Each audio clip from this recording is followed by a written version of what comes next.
என்னை கல்யாணம் பண்ணி கொடுக்கும்போது எங்கள் அப்பா ஒரு வார்த்தை சொன்னார், பாரு உன்னை படிக்க வச்சுட்டேன், ஓகே, நான் வந்து திங்ஸ் என்ன வாங்கி கொடுக்கறதுக்குலாம் எனக்கு அவ்வளோ இது கிடையாது, ஒரு கட்டில் ஒரு பீரோ மட்டும் வாங்கி கொடுத்தாரு, மிச்சம்லாம் நீ பார்த்துக்கோ அப்படின்னு சொல்லிட்டாரு. எங்கள் அம்மா இன்னும் ஒருபடி மேலே, இங்கே பாரு உன்னை படிக்க வச்சுட்டேன், புரியுதா, படிப்பு தான் உன் சொத்து, நாளைக்கு புருஷன் வீட்டுக்கு போய் புருஷனுக்காக வேலையை விட்டேன், பிள்ளைக்காக வேலையை விட்டேன், நீ வீட்டுக்கு வந்த கதவே திறக்க மாட்டேன், நான்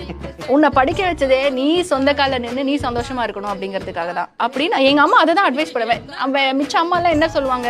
மாமியார் சொன்னா நடந்து கூப்பிடுச்சுன்னா, எங்க அம்மா யாருக்காகவும் வேலையை விடாத, நீ வேலையோட வந்தாதான் என் வீட்டில் உனக்கு இடம்,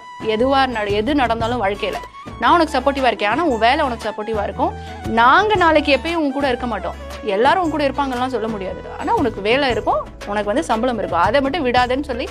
எங்க அம்மா இன்னைக்கும் நான் வீட்டுக்கு போனாலும் எங்க அம்மா அந்த அட்வைஸ் தான் கொடுப்பாங்க. இங்க பாரு இப்பயும் சொல்றேன், நீ ஃப்ரீலான்சர், நீ வந்து பண்ணிட்டு இருக்க எல்லாம் ஓகே ஃபைன், ஆனா நீ வேலை யாருக்காகவும் விடக்கூடாது.